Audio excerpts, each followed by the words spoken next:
warahmatullahi wabarakatuh. Waalaikumsalam warahmatullahi wabarakatuh. Nah, ada yang sakit katanya ini. Ya Allah, ada cili. Bismillahirrahmanirrahim. Alhamdulillahilladzi hadana lihada wa ma kunna linahtadiya laula an hadanallah. Ashhadu an la ilaha illallah wahdahu la syarika lah wa ashhadu anna sayyidana wa nabiyyana Muhammadan abduhu wa rasuluh. Allahumma salli wa sallim ala sayyidina wa maulana Muhammad wa ala alihi wa ashabihi ajma'in. Hadratal muhtaramin, para alim, para ulama, wabil khusus yang saya hormati kiai kita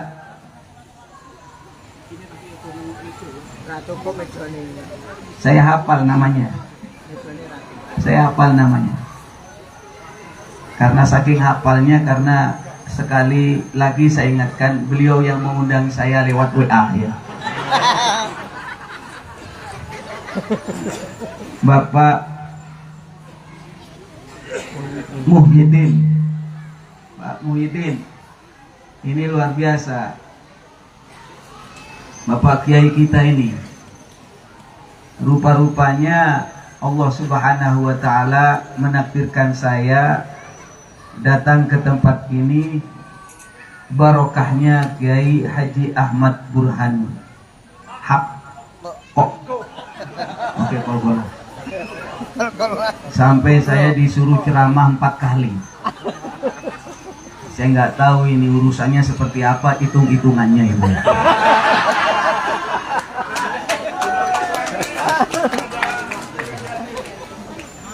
Ada kupon umroh Kiai. Kupon umroh tadi sudah habis. Baik. Ini cara bagaimana kalau ngasih umroh? Kuponnya nggak ada. Nanti dikirain saya nggak adil, saya main tunjuk nanti. Para kiai, Bapak Iwan, taunya beliau ini kalau saya tulis Pak Iwan Biak itu muncul kepala dinas.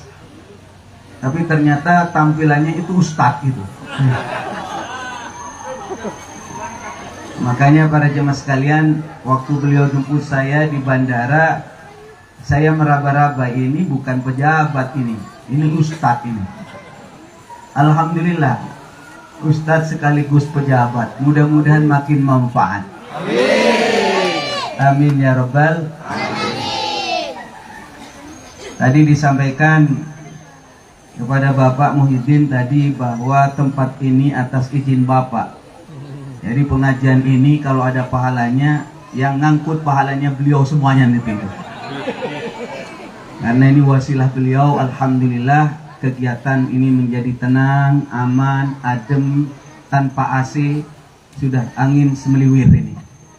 Alhamdulillah. Mudah-mudahan Allah Subhanahu wa Ta'ala berikan kekuatan iman dan Islam dan panjang umur dalam taat kepada Allah, dalam mengabdi kepada negara dan bangsa. Bapak dan Ibu sehat semuanya ya. Ini ketika saya menyebut Jawa Timur ya kampung saya. Cuma saya nikahnya di Jakarta. Sekedar lapor, istri saya sudah wafat. Lapor. Ibu-ibu jangan ngomong, kalau begitu kosong ya. Sisanya masih banyak gitu. Jadi ibu jangan ngelirik-lirik lagi. Jadi saya itu nikah di Jakarta, kemudian mendirikan pondok pesantren di Jakarta, terus berjuang menyebarkan ilmu di Jakarta. Alhamdulillah tadi disebut saya ini adalah pengurus pusat Aswaja NU Center. Ini merupakan sebuah lembaga khusus yang membicarakan, yang menjaga akidah Ahlus Sunnah wal Jamaah. Saya juga pengasuh pesantren ilmu Al-Quran di Jakarta Utara, dan saya ketepatan hari ini diamanatkan oleh Bapak Prabowo dan Pak Ahmad Muzani untuk memimpin majelis fikir, namanya Majelis Fikir Nurul Waton.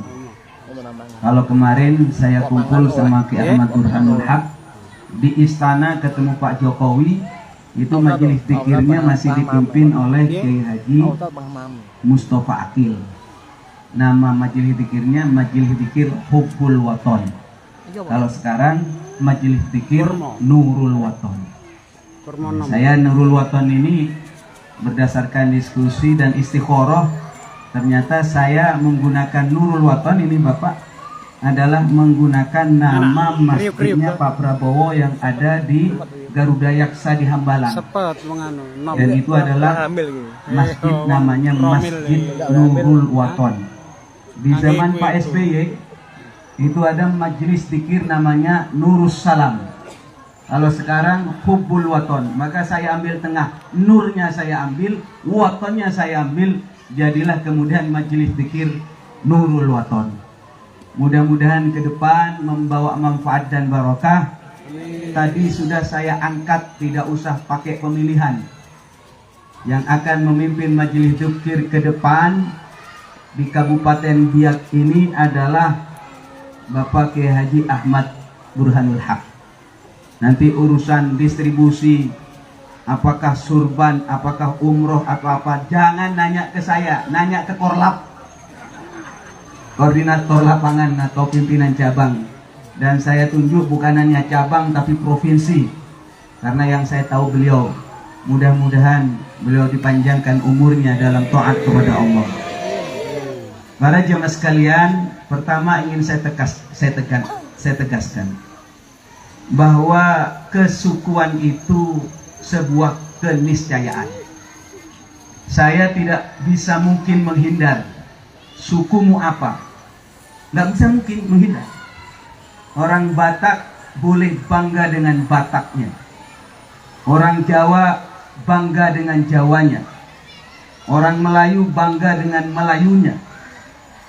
Orang Madura bangga dengan Maduranya. Orang Bugis bangga dengan Bugisnya. Boleh itu. Boleh. Kullu hizbin bima ladaihim farihun. Semua orang bangga dengan apa yang dimiliki. Sebagai sebuah bangsa, kita bangga sebagai bangsa Indonesia. Betul? Betul. Bahasa kita bahasa Indonesia. Sebagai sebuah agama, saya harus bangga. Wa ana minal muslimin. Saya adalah orang Islam. Harus bangga. Kita punya suku, bangga dengan sukumu. Kita punya agama, bangga dengan agamanya.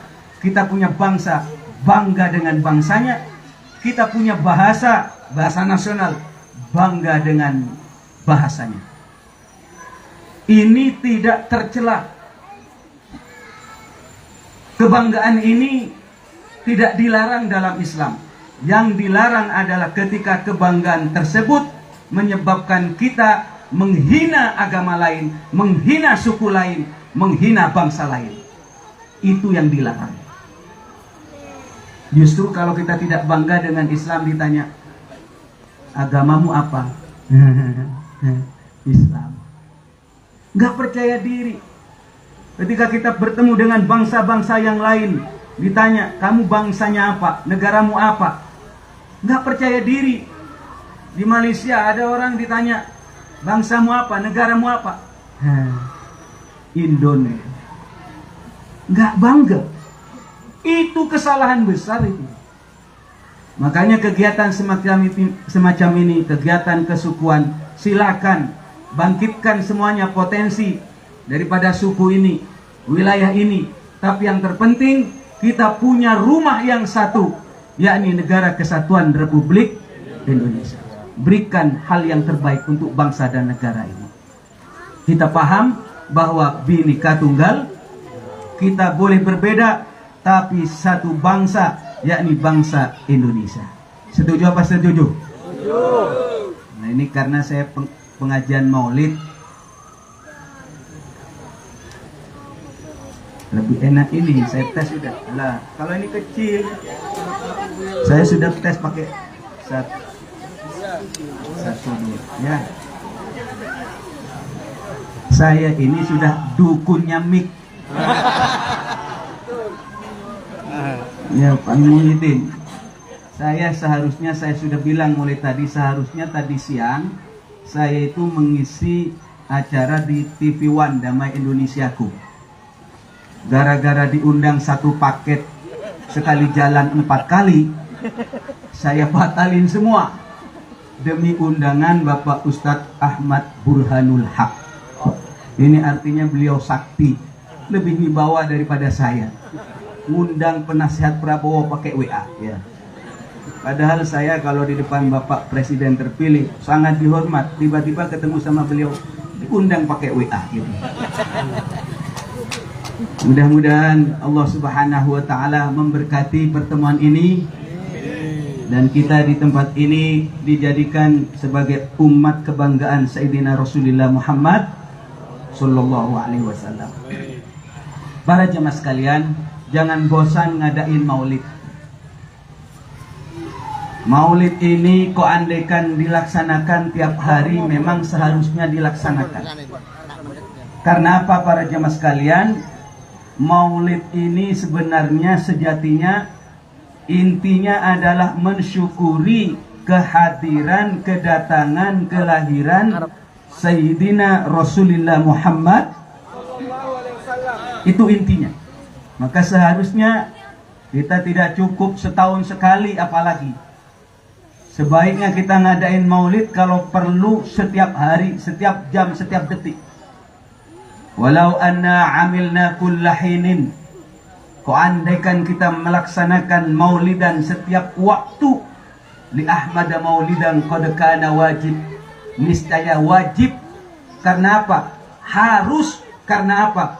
Karena Rasulullah SAW adalah nikmatul a'zam, nikmat yang paling agung yang diberikan oleh Allah kepada umat manusia. Makanya Rasulullah dikatakan, wa ma arsalnaka illa rahmatan lil alamin. Tidak aku utus engkau Muhammad kecuali kepentingannya adalah sebagai rahmat bagi semesta alam. Bukan hanya untuk umat Islam, bukan hanya untuk manusia, tapi kepada jin, kepada malaikat, kepada hewan dan binatang yang lain. Karena itu mari kita bersama-sama semangat dan kompak membaca sholawat kepada Sayyidina Rasulullah Sallallahu Alaihi Wasallam. Ya Rasulullah, semuanya. Salamun alaik ya Rafi'a syarri wa daraji, arbata ya jiratal alamin, ya uhailal judi wal karami, ya uhailal judi wal karami. Salatullah salamullah ala Rasulillah, salatullah salamullah ala yasin Alillah, ala yasin Habibillah. Para jemaah sekalian, mengapa kita peringati maulid semacam ini? Karena Rasulullah adalah panutan kita. Harus berulang-ulang kita ceritakan, baca sejarah orang soleh, apalagi Sayyidina Rasulullah Muhammad. Karena ala bidzikri sholihin tatanazzalu alaihimur rahmah. kalau kita menyebut orang soleh, menyebut orang baik, menyebut para rasul, para nabi, para ulama, para wali, tatanazzalu alaihimur rahmah, maka tempat ini akan dipenuhi dengan rahmat dari Allah Subhanahu wa taala. Jangankan menyebut orang soleh. Tadi Pak Iqnya menyebut namanya Pak Muhyiddin. Aman semuanya? Aman-aman? Aman, gak diusir ngadain pengajian. Cuma menyebut nama beliau. Apalagi menyebut Sayyidina Rasulullah Muhammad. Makanya para kiai, para ulama dulu kalau punya hajat sebut nama Nabi Muhammad. Ketika punya kepentingan sebut nama Nabi Muhammad. Itu namanya istighosah, kiai. Maka dalam kesempatan ini para jemaah sekalian, kita sering menceritakan Sayyidina Rasulullah dalam satu majelis. Insya Allah tempat ini akan menjadi adem. Tempat ini akan menjadi sejuk. Tempat ini akan diturunkan rahmat dari Allah Subhanahu wa taala. Karena kita menampakkan bahagia dengan datangnya Nabi Muhammad. Saya teringat di dalam kitab Syarah Fathul Mu'in itu dijelaskan bagaimana Abu Lahab. Abu Lahab itu paman Nabi. Kita pada tahu bagaimana Abu Lahab perilakunya. Dalam Al-Quran ditulis tabbat yada abi lahab ma aghna anhu maluhu wa ma kasab sayasla naran dzata lahabi wa imra'atuhu hammalatal hatab fi jidha. Inti daripada surat ini menyatakan bahwa dulu ada seorang bernama Abu Lahab. Abu Lahab bukan orang sembarangan, paman Nabi. Tapi dicap masuk neraka jahim selama-lamanya. Karena menentang, melawan, bahkan menyakiti Sayyidina Rasulullah Muhammad SAW. Tapi ternyata Abu Lahab setiap hari Senin itu azabnya diringankan. Dalam kuburnya disiksa, besok di akhirat disiksa. Tapi setiap hari Senin azabnya diringankan. Mengapa diringankan? Karena pernah sekali senang, bahagia dengan datangnya Nabi Muhammad. Pada saat Nabi Muhammad lahir, langsung Abu Lahab senang, girang, bahagia. Dan dia mengatakan, sekarang saya bahagia, sekarang saya senang. Itu budakku perempuan namanya Suwaibah, bebas. Sekarang merdeka. Karena apa? Hari ini aku mengekspresikan kebahagiaan dengan memerdekakan budak saya. Karena saya punya ponakan sudah lahir, namanya Muhammad Sallallahu Alaihi. Maka saya husnudzon, saya berbaik sangka kalau Abu Lahab diringankan azabnya oleh Allah oleh sebab hanya sekali berbahagia dengan datangnya Nabi Muhammad. Bagaimana dengan ibu yang beriman kepada Rasulullah, yang mengamalkan ajaran Rasulullah? Bapak mengamalkan ajaran Rasulullah, percaya kepada ajaran Rasulullah. Maka para ulama mengingatkan begini, idza kana hadza kafiran jaa dhammuhu wa tabbat yadahu fil jahim mukhallada ata annahu fi yaumil itsnaini daiman yukhaffafu anhu lisururi bi ahmada fama dhannu bil abdi alladhi kana umruhu li Ahmad masruran wa mata muwahhida.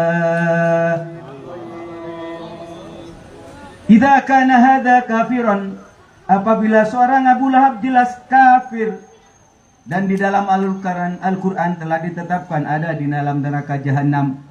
Ata annahu fi yaumil itsnain, ternyata setiap hari Senin Abu Lahab itu yukhaffafu, diringankan azabnya. Mengapa Pak Kiai? Lisururi bi Ahmada, karena pernah senang dengan datangnya Nabi Muhammad. Allahumma shalli wa sallim alaihi. Bahagia dengan datangnya Nabi Muhammad cuma sekali. Maka kata beliau, fama dhannu bil abdi alladhi kana umruhu, Bagaimana dengan kita sepanjang umurnya percaya kepada Nabi Muhammad, menjalankan syariat ajaran Nabi Muhammad, sholat 5 waktu, berakhlak seperti akhlaknya Nabi Muhammad. Insya Allah kita lebih berhak mendapatkan syafaat dari Sayyidina Rasulullah Muhammad Sallallahu Alaihi Wasallam. Untuk itu para jemaah sekalian, saya mengingatkan kembali bahwa Rasulullah sebagai uswatun hasanah, suri toladan yang baik ini terus akan saya sampaikan. Mungkin Kiai Haji Ahmad Burhanul Haq selesai, saya sudah hafal Pak Kiai. Pak Iwan sudah tahu, saya sudah sering mendengar pidato Kiai di YouTube. Tapi namanya kebodohan Pak Muhyiddin, kebodohan itu akan terjadi, akan datang kembali. Maka al-jahiliyatu adat kama kanat. Kebodohan akan datang, akan datang, akan datang. Maka terus kita tiada berhenti untuk mengingatkan umat Islam agar selalu mencintai kepada Sayyidina Rasulullah Muhammad sallallahu alaihi wasallam. Laqad kana lakum fi Rasulillahi uswatun hasanah. Laqad kana lakum fi Rasulillahi uswatun hasanatun liman kana yarjullaha wal yawmal akhir. Allah. Liman kana yarjullaha wal yawmal akhir wa dzakarallaha katsira. Allah. Kalau orang mendengar Quran bifahmin au bighairi fahmin, paham atau tidak paham, ngerti atau tidak mengerti dapat pahala, itu kehebatan Al-Quran. Laqad kana lakum fi Rasulillah, sungguh telah ada di dalam pribadi Rasulullah Muhammad sallallahu alaihi wasallam uswatun hasanatun, suri toladan yang baik. Bagi siapa? Liman kana yarjullah, bagi orang yang mengharapkan ridhonya Allah. Wal yaumal akhir, bagi orang yang ingin selamat besok di akhirat. Ikuti Rasul. Wa dzakarallaha katsira, kalau ada orang ingin zikir yang banyak kepada Allah, maka yang diikuti adalah Nabi Muhammad sallallahu alaihi wasallam. Ke dalam kesempatan ini, biar tidak melebar, saya akan membahas 2 hal ini. Bagaimana kita mengikuti Sayyidina Rasulullah sallallahu alaihi wasallam di dalam beragama. Saya tekankan bahwa beragama ini tidak akan lepas daripada 3. Karena rukun agama ini ada 3. Ada iman, ada Islam, ada ihsan. Saya ulangi lagi. Iman, Islam, ihsan. Ini tolong diperhatikan. Orang beriman. Maksudnya apa? Beriman, percaya kepada apa? Kepada 6 hal. Amantu billahi, percaya kepada Allah. Wa malaikatihi, malaikatnya Allah. Wa kutubihi, kitabnya Allah. Wa rusulihi, kepada rasulnya Allah. Wa bil yaumil akhir, percaya kepada hari akhir, garis miring kiamat. Wa bil qadri khairihi wa syarri minallah, percaya kepada qada dan qadar, semuanya dari Allah. 6 hal yang kita percaya dalam hati. Tapi orang beriman tidak cukup. Orang beriman itu harus dibuktikan dengan perbuatan. Perbuatan yang dibuktikan paling sedikit dilambangkan dengan 5 ajaran agama yang kita kenal dengan rukun iman kepada Allah. Buktikan dengan apa? Dengan syahadat. Asyhadu alla ilaha illallah wa asyhadu anna Muhammadar Rasulullah. Baru kemudian dibuktikan dengan sholat, dibuktikan dengan zakat, dibuktikan dengan puasa, dibuktikan dengan haji. Kalau mampu itu juga bisa berarti dapat undian umroh. Nah, kalau dapat lagi nanti baca banyak doa, mudah-mudahan saya ada keinginan untuk kasih hadiah nanti. Cuma sedang mikir mulai tadi, saya mau ngasih hadiah dengan cara apa gitu ya. Allahumma shalli ala Muhammad.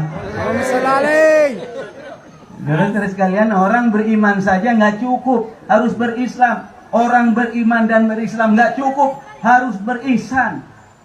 Kemarin Pak Kiai Burhan, ada orang, kamu beriman? Iya. Sudah berislam? Iya. Apa buktinya kamu Islam? Saya sholat Pak Kiai. Terus ternyata dia sholat nggak pakai songkok, dia sholat nggak pakai baju, nggak pakai kaos, Pak Muhyiddin. Dia sholat hanya pakai sarung, hanya pakai sarung. Saya tegur, kenapa hanya pakai sarung? Loh, katanya Islam, katanya syariat, orang itu sholat batasannya antara pusar dengan lutut Pak Yai. Ini katanya Kiai Burhanuddin begitu, bahwa auratnya orang laki antara pusar dengan lutut. Dia berani-beraninya datang ke masjid untuk melaksanakan sholat. Dasarnya karena dia iman, karena dia sudah menjalankan syariat. Saya bilang, sampean ini kurang satu katanya. Lah kurang apa Kiai? Kurang ajar. Kurang satu, yakni kurang ihsan. Tidak punya akhlak. Karena akhlaknya orang sholat tentu kita pakai songkok, pakai baju, bajunya pun kalau bisa nggak pakai batik-batik begini. Apalagi di belakangnya ditulis cap kapal api. Waduh. Ada lagi anak muda yang sholat ku tunggu jandamu. Waduh. Sholat nggak khusyuk itu katanya. Allahumma shalli ala Muhammad. Allahumma shalli alaihi. Makanya saudara sekalian, ada iman, ada Islam, ada ihsan. Di titik ini saya jelaskan panjang lebar. Bagaimana berihsan, bagaimana berakhlak seperti akhlak Sayyidina Rasulullah Muhammad sallallahu alaihi wasallam. Saudara-saudara sekalian, kalau berbicara akhlak Rasulullah, ya mohon maaf, ilmu saya terbatas. Tapi yang jelas, kalau ditanya akhlaknya Rasulullah, pernah satu ketika Siti Aisyah, istri Sayyidina Rasulullah, kita kenal sebagai Ummul Mukminin, ditanyalah Siti Aisyah, ya Siti Aisyah, seperti apa sih akhlak Rasulullah? Akhirnya Siti Aisyah menyampaikan begini, alas taqra'ul Quran, bukankah kamu telah baca Quran? Baca Quran enggak? Ya, saya baca Quran. Sudah hatam? Sudah. Kalau kamu sudah baca Quran dan hatam baca Quran, maka kana khuluqul Quran, akhlak Rasulullah itu di Al-Quran. Jadi kalau saya berbicara Al-Quran, apalagi cuma satu malam, apalagi cuma satu hari, nggak selesai Quran ini dibaca. Al-Quran saya uraikan dengan pakai tinta air laut. Air laut akan kering sebelum saya selesai membahas tentang Al-Quran. Karena itu saya batasi saja. Bagaimana akhlak Rasulullah Shallallahu Alaihi Wasallam yang tadi sudah saya sampaikan di dalam pengajian kesempatan yang awal. Apa katanya Al-Quran? Bagaimana Rasulullah? Laqad ja'akum bersama Rasulun min anfusikum azizun alaihi ma'anittum harisun alaikum bil mu'minina raufur rahim. Lanjut. Fa in tawallaw fa qul hasbiyallahu la ilaha illahu alaihi tawakkaltu wa huwa rabbul arsyil azim. Allahumma shalli ala Muhammad. Allahumma shalli alaihi. Ini Rasulullah, laqad ja'akum, telah datang kepada kamu rasulun, seorang rasul, namanya Nabi Muhammad sallallahu alaihi wasallam.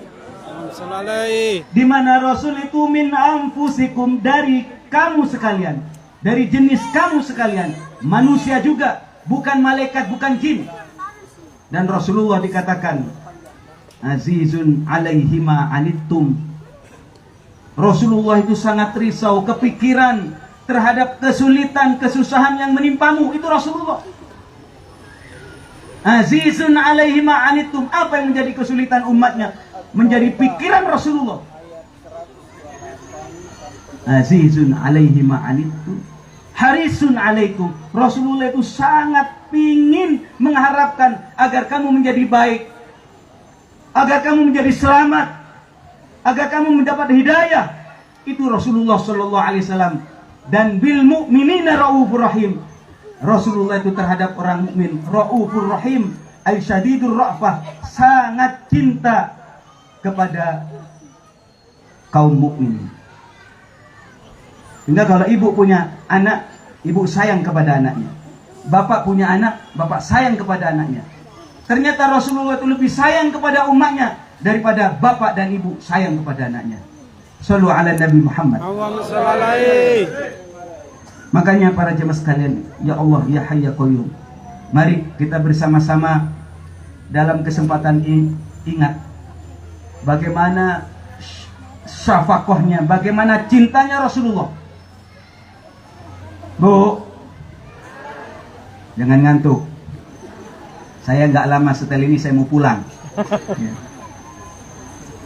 Ada satu hadis menjelaskan bagaimana Sayyidina Rasulullah itu dijelaskan punya doa mustajabah, doa pemungkas. Ada sebuah hadis yang saya bacakan, inna likulli nabiyyin da'watun mustajabatun. Setiap nabi, setiap rasul, mulai dari Nabi Adam, Nabi Ibrahim, Nabi Nuh, Nabi Ismail, Nabi Musa, Nabi Isa, semua punya doa yang mustajabah, doa pemungkas. Tapi Rasulullah SAW menyampaikan, saya juga mempunyai doa pemungkas, dan para nabi sudah dipakai doanya. Nabi Adam pernah, karena merasa punya salah, walaupun nggak salah ya, kalau nabi itu maksum, tidak punya salah. Tapi Nabi Adam menangis dengan doa Rabbana zalamna anfusana wa illam taghfir lana wa tarhamna lanakunanna minal. Doa pemungkas Nabi Ibrahim. Namrud macam-macam nyungsep. Doa Nabi Ibrahim, kuni bardan wa salaman, selamat dari api neraka. Bukan api neraka, apa? Api yang membakar Nabi Ibrahim. Nabi Musa punya doa menghadapi Fir'aun. Nabi Nuh punya doa menghadapi umatnya yang tambeng, yang nakal. Semua pernah dipakai. Para nabi sudah pernah memakai doa yang mustajabah, doa yang pemungkas. Sudah pernah dipakai. Tapi Rasulullah menyampaikan begini, saya menginginkan doa pemungkas ini tidak dipakai di dunia, tapi akan saya pakai besok di akhirat. Untuk apa? Syafa'atan li ummati, untuk memberi syafaat pertolongan kepada umatku, termasuk kita yang ada di sini. Sampai segitunya, Pak. Kalau saya punya doa mustajabah, aduh, saya pakai, Pak Kiai. Ya Allah, tolong, saya punya utang banyak. Saya pingin kaya mengalahkan Nabi Sulaiman. Mungkin begitu kalau saya. Sekiranya luar biasa lah, semua kalah sedunia kecuali Kiai Misbah. Karena memang nggak punya doa, ya saya mengandai-ngandai begitulah kira-kira. Tapi Nabi Muhammad punya doa yang mustajabah, tidak dipakai di dunia, tapi dipakai besok di akhirat untuk memberi pertolongan syafaat kepada bapak dan ibu. Inilah bukti bahwasanya Rasulullah Shallallahu Alaihi Wasallam dikatakan bil mu'minina raufun, terhadap orang mukmin sangat sayang, sangat cinta. Untuk itu saudara-saudara sekalian, mari kita bersama-sama mencari ilmu sedikit saja bagaimana ajaran Rasulullah, bagaimana akhlak Rasulullah. Boleh Pak Kiai? Biar saya nggak panjang-panjang, rupanya tegang semua ini. Entah nungguin apa. Umroh lagi. Muhyiddin, gini, kalau saya pengajian, orang diajak ayo pengajian, dapat apa? Dapat pahala, nggak datang. Dapat apa Kiai? Dapat pahala, nggak datang. Tapi kalau dapat umroh, penuh tadi itu. Apalagi ditambah kulkas katanya. Tapi nggak apa-apa, mohon maaf, itu cuma pengantar saja ya. Ternyata saya mengamalkan apa yang diajarkan oleh Nabi Muhammad, Pak Yai. Nabi Muhammad mengajarkan misalnya berkaitan dengan istighfar. Barang siapa rajin baca istighfar, maka Allah Ta'ala akan memberikan jalan keluar yang kamu hadapi, dan Allah akan memberi rezeki dari jalan-jalan yang kau tidak duga-duga. Betul? Jadi istighfar dikaitkan dengan rezeki. Karena memang tahu Nabi Muhammad, umatnya itu kalau melihat akhirat nggak kelihatan, tapi kalau melihat dunia mata duitan. Tidak salah, tapi jangan berhenti di sana. Itu hanya perantara saja. Saya mengumpulkan ini, jamaah kadang-kadang butuh dorongan agar datang dikasih umroh. Tujuannya apa? Agar kumpul. Untuk apa? Bersama-sama mendoakan bangsa dan negara ini agar menjadi baldatun thayyibatun wa rabbun. Itu tujuannya. Lanjut apa lanjut? Pak Dewan, ini saya mulai semalam, panjenengan ini luar biasa mendampingi saya. Beliau ini dari PDIP ini. Mohon maaf, jangan berisik. Saya itu, Pak izin, saya memang setiap malam, ini direkamnya. Saya ini setiap malam Jumat, saya di rumahnya Ibu Puan. Ngapain? Doa di kamar beliau. Nggak ada yang tahu. Makanya nggak boleh ada wartawan nyatat ini. Hanya saya yang bisa masuk ke kamar beliau. Doa. Memang makom saya makom doa. Bisanya doa, bener nggak? Saya bisanya mendoakan, tapi jangan main-main. Doa ini silahul mukmin, senjatanya orang mukmin, benar? Kalau salah-salah, insya Allah kalau melawan pada kualat gitu. Tapi enggak lah, jangan menebar kualat. Saya mau menebar barokah saja. Saudara-saudara sekalian, mari kita kaji bagaimana Sayyidina Rasulullah Muhammad SAW mengingatkan kepada kita agar berakhlakul karimah dimulai dari hati. Ayo perbaikin hati kita. Kalau kita ada 3 penyakit hati yang akan dapat merusak, membinasakan manusia. Yang pertama, Sayyidina Rasulullah mengingatkan, syuhun muta, pelit yang diikuti. Yang nomor 2, wahawa muttaba, hawa nafsu yang tidak terkendali. Dan yang nomor 3, wa i'jabul mar'i binafsih, ujub atau bangga terhadap dirinya sendiri. Al-Imam Abu Hamid Al-Ghazali di dalam kitab Bidayatul Hidayah yang dipelajari di pondok-pondok pesantren menjelaskan, yang dimaksud penyakit yang pertama yang disampaikan oleh Rasulullah SAW adalah penyakit hasud, penyakit iri hati, penyakit dengki. Ini yang dimaksud dengan syuhun muta, pelit yang diikuti. Mohon maaf, kalau berbicara pelit, nggak kiai, nggak ustadz sama, Pak Iwan sama pelit, apalagi ibu. Berbicara pelit, karakter manusia pelit. Wa uhdiratil anfusus syuh, dasar manusia memang pelit. Kemarin saya waktu ceramah saya bawa mobil, tapi saya bawa mobil sendiri, nyopir sendiri. Ketika saya ceramah, selesai ceramah, mobil saya parkir agak jauh, pulang, tiba-tiba mobil saya hilang. Saya tanya ke satpam, mana dong? Tapi ini musibah, saya katakan innalillahi wa inna ilaihi. Tetap kiai itu pelit. Pelit wajar itu. Tapi pelit yang dilarang adalah ketika pelitnya diikuti. Dikasih sama Allah duit, jangan ditelan semua. Kalau ibu, Bu, makan apa ibu? Ibu makan wassalam nanti. Ini pesan dari Allah, bahwasanya jangan sampai kita pelit diikuti. Punya uang sudah sampai 1 nisab, keluarkan 10%. Itu penyakit itu. Betul-betul. Kalau ditelan semua, nanti pilihannya mungkin dia punya penyakit parah sehingga dia ngasih duit ke dokter, bangkrut gara-gara penyakit. Atau uangnya kebakaran, atau tenggelam, atau ketelan sama bank, akhirnya nggak ketemu paspornya, hilang semuanya. Apalagi sekarang musim, Pak. Musim sekarang itu WA yang tiba-tiba kalau saya klik masuk kepada rekening dan rekening saya habis. Itu pernah saya terjadi kepada diri saya. Saya akhirnya istighfar. Mengapa ini bisa terjadi? Jangan-jangan saya pelit. Makanya yang dimaksud pelit yang dilarang tersebut adalah syuhun mutok, pelit yang diikuti, garis miring, penyakit dengki, penyakit hasut, penyakit iri hati. Paham? Oh, kalau nggak paham, penyakit SMS.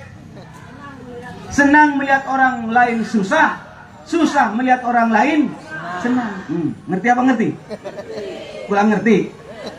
Tetangganya beli mobil, sakit hati. Tetangganya beli rumah, masuk rumah sakit. Kenapa? Dengki. Tidak senang melihat orang senang, tapi senang melihat orang susah. Bahaya, Pak. Bu, awas, katanya Rasulullah, iyyaka wal hasadah. Waspada terhadap sifat hasud. Semua bisa kena. Kiai juga bisa kena. Benar. Mumpung saya jadi kiai, nasihatin diri saya dan teman saya, Kiai Haji Ahmad Burhanul Haq. Pakai kol-kola. Sebabnya, Pak Muhyiddin, orang dengki nggak mungkin lain profesi. Tukang ojek sesama tukang ojek. Jual cabai sesama jual cabai. Kiai sesama jual kiai, betul? Mana tepuk tangannya ini? Caleg sama caleg, betul? Itu biasa. Tapi saudara, mumpung ada Pak Dewan. Pak Dewan kan pengalaman. Maka saudara-saudara sekalian, penyakit ini jangan dipelihara. Jangan dipelihara. Kenapa? Al-hasud la yasud. Pertama, orang hasud tidak akan jadi pemimpin. Tidak pantas jadi pemimpin. Karena tugas pemimpin bagaimana sekiranya orang lain senang, bagaimana sekiranya orang lain bahagia, bagaimana sekiranya orang lain maju. Betul-betul? Diri, biar kelihatan. Yang di belakang tuh. Bu, saya ingatkan kembali, saya mulai tadi pegang tongkat bukan karena saya tua. Karena saya bawa tongkat dipesan sama istri. Nanti kalau ceramah di Biak, tolong bawa tongkat katanya. Kenapa? Karena di Biak orangnya cantik-cantik. Dari mana cantik? Iya itu. Coba lihat itu. Kan COD kalau beli lipstik itu. Sama cantiknya orang Jakarta sama orang Biak sekarang itu. Nggak ada beda. Karena belanja di online semua. Allahumma Muhammad. Jadi saya itu sebenarnya pegang tongkat selain pesan istri. Memang saya ingatkan ini sunnah. Ya. Biar mengingatkan saya bahwa saya ini musafir tidak lama di dunia. Yang nomor dua, saya membayangkan seperti Pak Muhyiddin ini. Beliau kemana-mana bawa tongkat, teman tongkat komando begini. Itu sebenarnya simbol bahwasanya kita sudah punya pegangan. Jangan macam-macam, jangan jelalatan. Itu pesannya. Allahumma shalli ala Muhammad. Lanjut apa lanjut? Lanjut. Jangan hasud. Karena hasud itu akan menyebabkan kita tidak pantas jadi pemimpin dan tidak akan jadi pemimpin.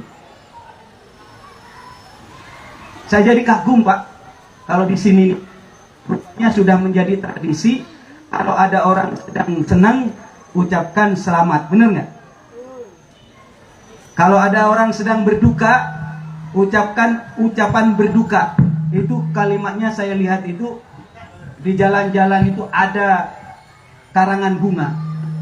Ini. Oh, boleh tadi. Baik, Allahumma shalli ala Muhammad. Itu sebenarnya mengamalkan obat daripada hasud. Orang kalau sudah iri hati, Pak, jangan dipelihara. Jangan dianggap, oh nanti saya, katanya Pak Iwan, saya benci kepada Pak Fauzan ini. Karena saya benci akan saya sentil, akan saya hilangkan dari kehidupan saya. Saya jawab, tidak akan selesai penyakit Bapak Iwan. Bu, ibu punya penyakit hasud, iri hati. Ada tetangganya kaya, makmur, lantas ibu santet itu. mungkin mati karena ibu punya dukun. Apakah penyakit hasud akan selesai? Tidak. Hasud ini adalah sifat.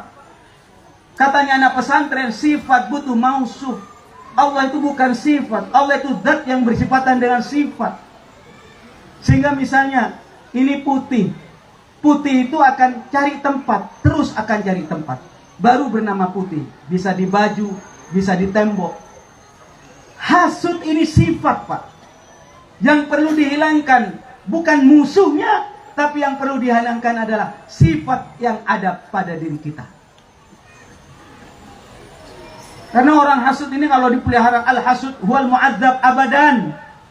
Orang hasud ini hidupnya akan tersiksa selama-lamanya. Capek. Betul-betul?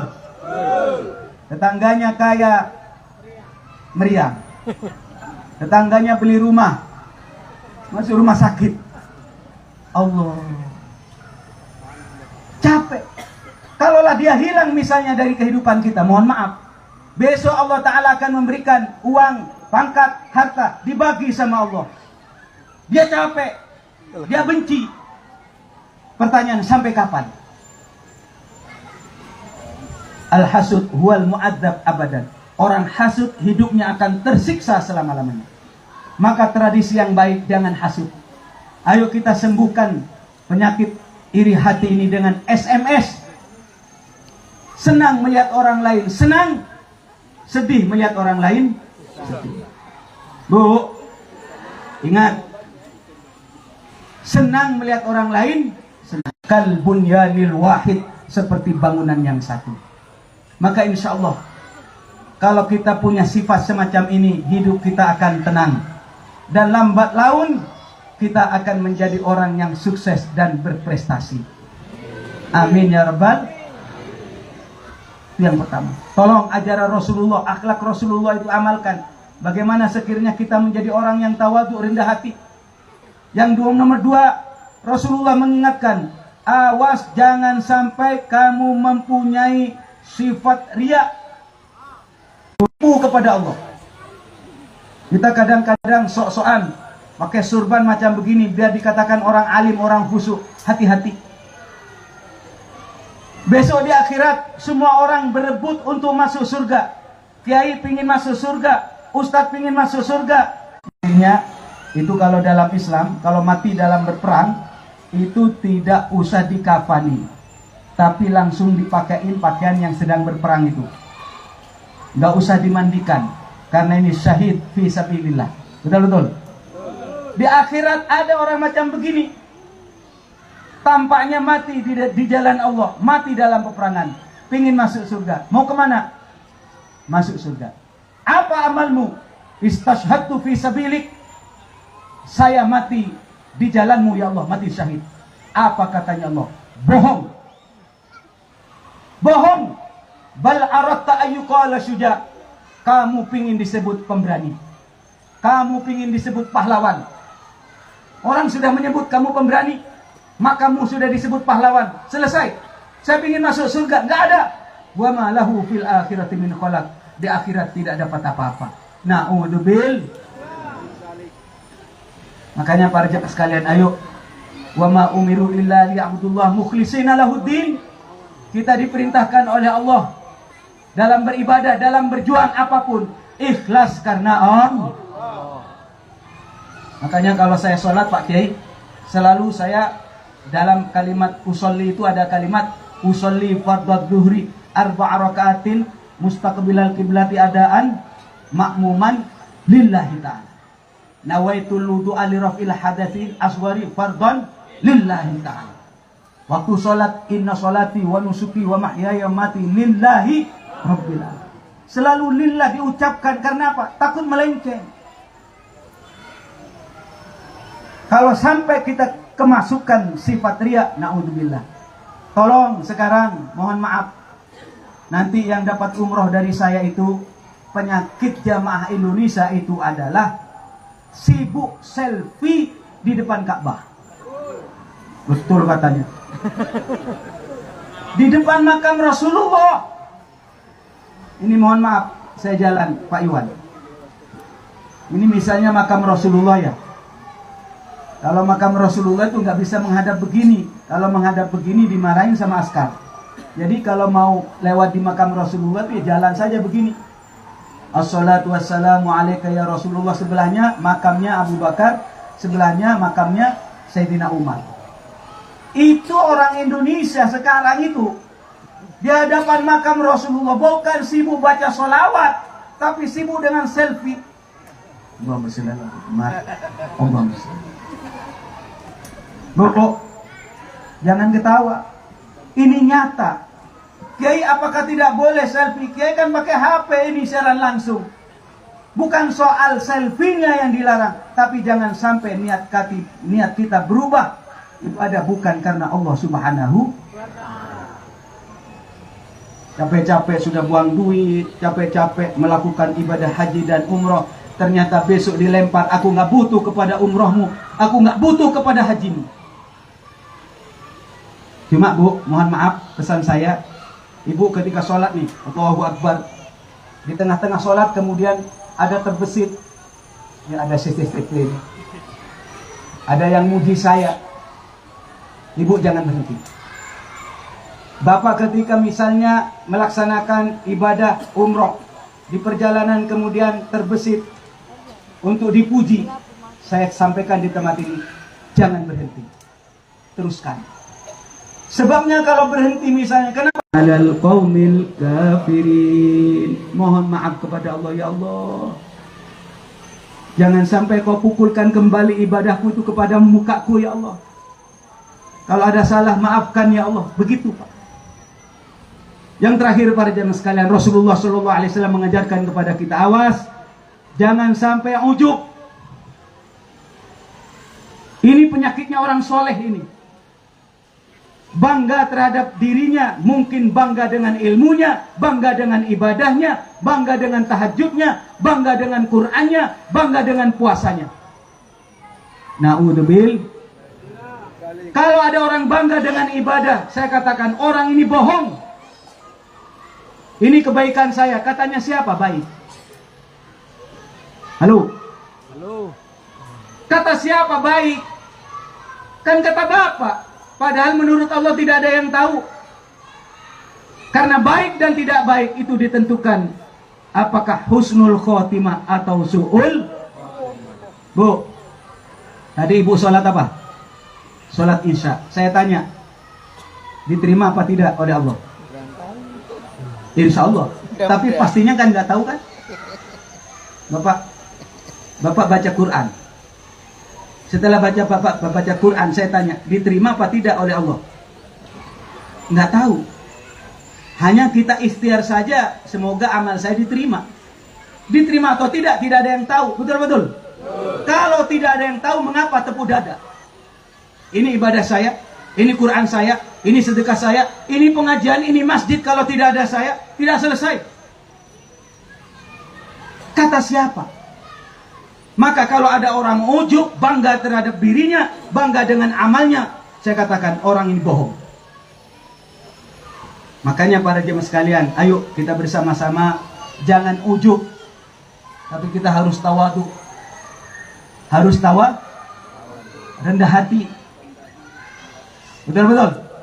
Maka Sultanul Aulia Syekh Abdul Qadir Al-Jailani radhiyallahu an mengingatkan kepada kita, kun indallah khairan nas wa kun indan nafsi syarran nas. Jadilah engkau menurut Allah orang yang paling baik. Silakan perbanyak ibadahmu, salatmu, sedekahmu, silakan.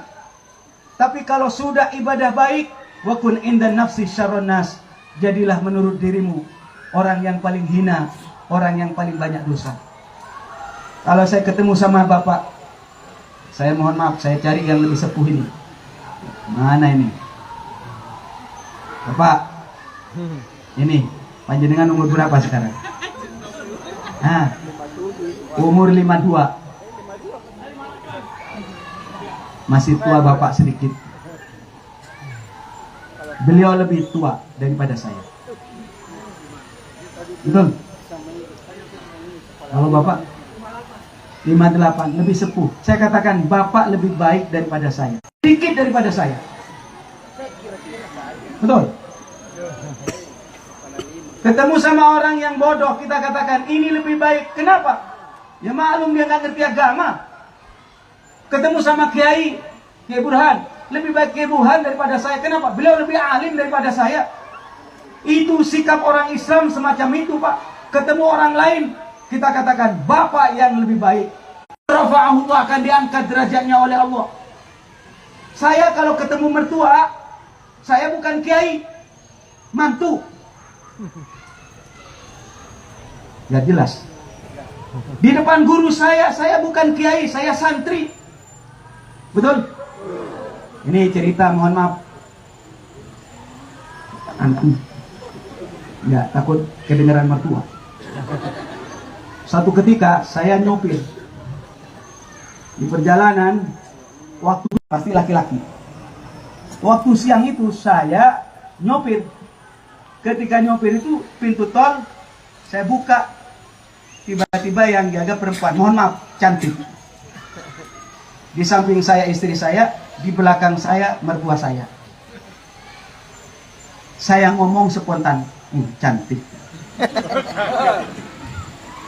Kedengaran sama mertua saya. Ngomong apa tadi?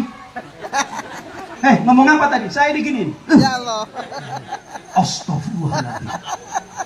Kiai TV One. Kiainya Prabowo. Kiai Istiqlal. Jadi waktu itu mohon maaf, saya spontan ngomong saya kiai. Nah, salahnya sikap saya, maka saya betulkan. Yang pertama, wong saya ngelirik nggak sengaja, katanya kiai, nadratul ula laka wasaniya alaika. Kalau ngelirik tidak sengaja nggak apa-apa. Tapi kalau ditambahin, itu dosa itu. Makanya saudara-saudara sekalian, saya kembali. Wassalam, inna lillahi wa inna ilaihi raji'un. Ad-dunya mal'unatun wa mal'unun ma fiha. Semua dunia ini akan sirna, akan hilang. Kecuali yang akan tersisa illa zikrullah. Kita diakui sebagai umat Sayyidina Rasulullah Muhammad Sallallahu Alaihi Wasallam. Tolong zikir yang banyak. Mau duduk zikir, berdiri zikir, benar nggak? Zikir duduk ketika kita mendapatkan nikmat, alhamdulillah. Ketika mendapatkan musibah, zikir inna. Bersin, alhamdulillah. Mendengar orang bersin, yarhamkum. Punya salah, aslaha. Semua ada zikir. Masuk WC, zikir. Keluar WC, zikir. Mau jima, zikir. Signalnya kurang bagus. Lah, hafal gimana dong? Allahumma shalli ala Muhammad. Mudah-mudahan para jemaah sekalian, kehadiran kita di tempat ini, saya khususnya ada guna dan Astaghfirullahaladzim. Astaghfirullahaladzim. Astaghfirullahaladzim. Sekali lagi, Astaghfirullahaladzim. Astaghfirullahaladzim. Astaghfirullahaladzim. Astaghfirullahaladzim. Astaghfirullahaladzim. Astaghfirullah Rabbal baraya. Astaghfirullah minal khataya. Astaghfirullah Rabbal Baraya. Astaghfirullah minal khataya.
Sallallahu ala Muhammad. Sallallahu alaihi wasallam.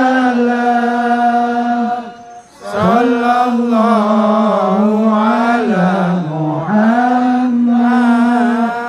Sallallahu alaihi wasallam. Sallallahu ala Muhammad. Sallallahu alaihi wasallam. Sallallahu ala Muhammad. Sallallahu alaihi wasallam. Bapak dan Ibu sekalian, sekali lagi perbanyak baca sholawat. Dalam kesempatan ini saya ingatkan kembali, baca sholawat Allahumma sholli ala Sayyidina Muhammad wa ala ali Sayyidina Muhammad 400 kali setelah sholat isya. Ini sholawat namanya Syajaratul Nuqud, artinya sholawat pohon duit. Insya Allah kalau punya usaha, punya pesantren, punya apa saja, ingin berkembang, banyak rezeki yang tidak terbatas, baca sholawat Allahumma sholli ala Sayyidina Muhammad wa ala ali Sayyidina Muhammad. Niatnya hanya satu, niat karena menjalankan perintah Allah, perintah untuk baca sholawat. Betul?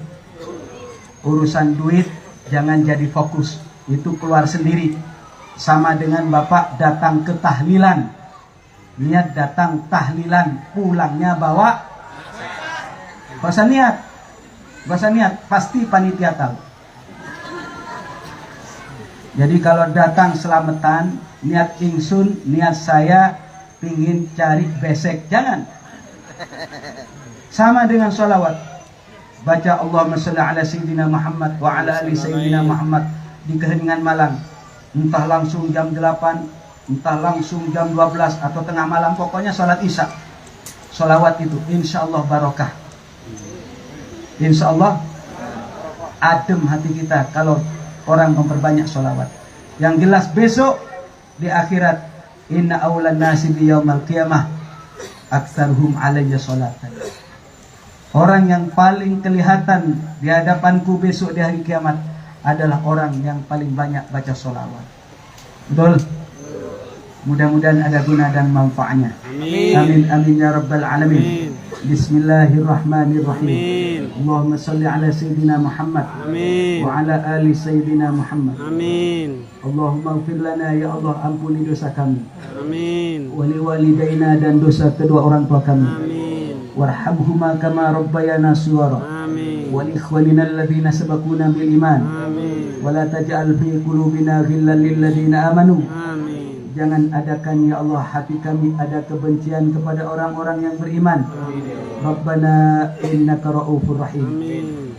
Allahumma ja'alna ya Allah, jadikan kami wa auladana, dan putra-putri kami, wa ahlana, dan keluarga kami ya Allah, min ahlil ilmi wa ahlil khair, orang yang ahli ilmu dan orang yang senang berbuat kebaikan.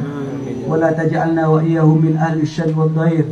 Jangan jadikan mereka ya Allah orang yang jahat, orang yang jauh darimu ya arhamar rahimin.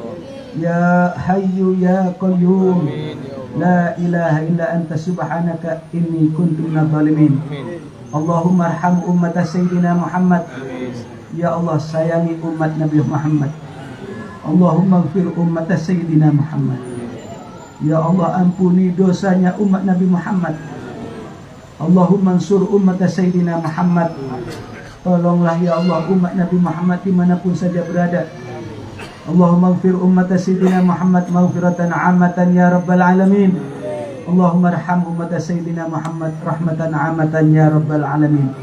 Bersama Rabbana atina fid dunya hasanah wa fil akhirati hasanah wa qina adzabannar. Bi fadli subhana rabbika rabbil izzati amma yasifun. Wassalamun alal mursalin walhamdulillahi rabbil alamin.